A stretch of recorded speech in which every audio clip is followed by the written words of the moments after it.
فيلم جوكر أثبت كمان مرة قديش نحن بننبهر بالأشرار، كيف بنميل للشخصيات اللي بتتعدى الحدود الأخلاقية.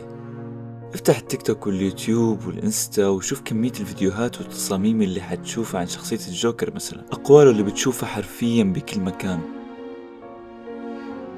شو سر ارتباطنا بهالشخصيات رغم انه ارتباطنا فيها ممكن يكون له بعد غير اخلاقي؟ ليش نحن كبشر ننجذب للفوضى والدمار اللي بتخلقها الشخصيات؟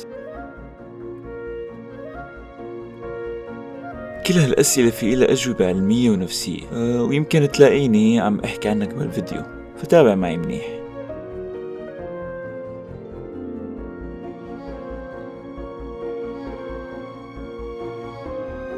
البروفيسور بجامعة العلوم السياسية في باريس كيفن أرسنو كان بيدرس شيء اسمه الحاجة للفوضى Need for Chaos. أرسنو عمل دراسة على حوالي 12,000 شخص بأمريكا وبريطانيا وكندا وأستراليا. الأبحاث بيّنت إنه مو بس في أشخاص عندهم حاجة للفوضى والدمار، بل إنه في أنواع منهم.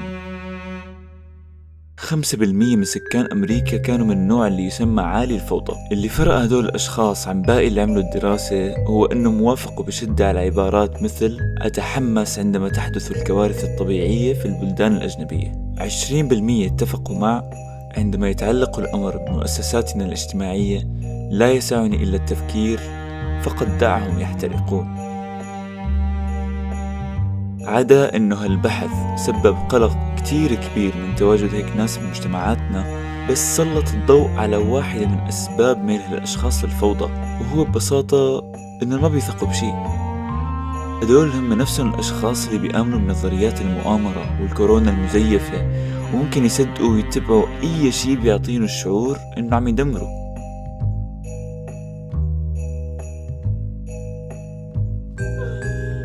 هدول الأشخاص حسب الدراسة هي ودراسات كتير هم أشخاص عانوا كتير بحياتهم، عانوا من الخذلان سواء من الحكومة أو من الناس، ومن هون فينا نربط هالشي مع شخصية الجوكر.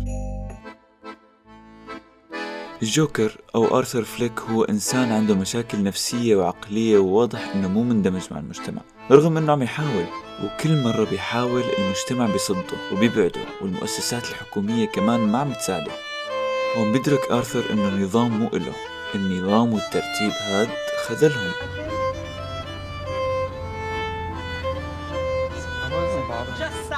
وهذا الخذلان والألم والمعاناة سبب بفراغ كبير وعدم ثقة تجاه مؤسسات الدولة وتجاه أي شيء ضخم وكبير. ومن هون انطلق شغفه وحاجته نحو الفوضى والحرية.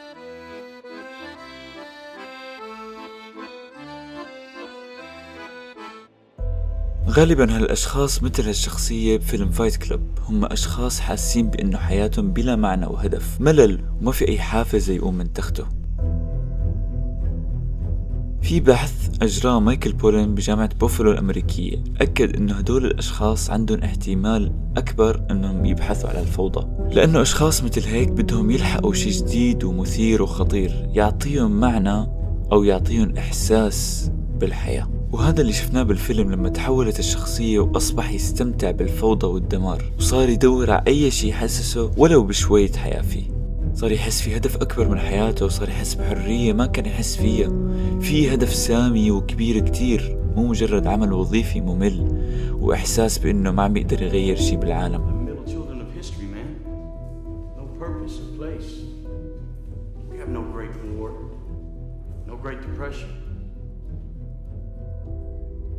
Great war is a spiritual war. Our Great Depression is our lives. بجانب آخر للموضوع في مصطلح جديد شوي وهو لاكيزيزم، وهي الرغبة بأن تصيبك كارثة مثل النجاة من حادث طائرة والشعور المتعة الفريدة والرهيبة للهلاك. هاي الكارثة حدثت لوالتر وايت ببريكنج باد، وهو لما تشخص بالسرطان. من هون توجه بروفيسور الكيمياء إلى صناعة الميث مشان يوفر مصاري لعائلته قبل ما يموت، بس بعدها بينطلق لمكان أبعد من هيك بكتير. بدل هاد اللي بنشوفه هو شخص وجد القوة، الخطر، المتعة، الحرية للكارثة تبعه. الحقيقة انه والتر بعد اكتشف انه هو جد بيسعى لهذا الشيء، وحب الشعور اللي انخلق واللي عطاه هذا الشيء. I liked it. I was good at it. I was alive. بس مو بس تشخيصه بالسرطان ممكن يستعمل كطريقة لفهم اللاكسيزم. في عالم مليء بالدمار، قلق على الماضي والمستقبل ومشاكلنا اليومية سواء صغيرة أو كبيرة. لما تصير مركز فقط على النجاة، فقط على الشيء اللي قدامك، فهو بالحقيقة شيء محرر. مثل الشخصية بفايت كلوب ومثل والتر وايت، والحقيقة مثلنا نحن كمان، نحن أشخاص ما بنتحمل الاستقرار. لملايين السنين شاهدنا السماء متخبئين بخوف، ولكن بطريقة ما لا تزال تجد نفسك تشجع حدوث العاصفة. عيونك بتتعود على ألوان الحيطان وآذانك متناغمة مع الهدوء، وبينما عقلك عم يخدرك ليحسسك بالرضا عن النفس، قلبك ما بيقدر وأحاسيسك جائعة للفوضى. هو إذا كنا غير قادرين إنه نغير حالنا عن طريق الالتزام وتغيير أفعالنا وعاداتنا، بيصير الموضوع مغري إننا نميل للفوضى لحتى نتغير. لأنه أوكي، الفوضى هي خلقة الجوكر، بس مو كمان هي اللي خلقت باتمان؟ مو ممكن الكارثة تفتح الباب لشيء عظيم؟ بس للأسف للقدوم على هيك شيء والتضحية غالبا ما يقود لشيء سيء. من الأغلب أنه يصير تحطم نفسي وعقلي بدل ولادة نفسية جديدة وتحرر. لهيك الأفضل نعمل القفزة نحن بدل ما نستنى الكارثة لتصير معنا، لأنه لما بنخطو نحو الكارثة ونحو المجهول بس بطريقتنا نحن، بأسلوبنا نحن، بنقدر نتغير للأحسن.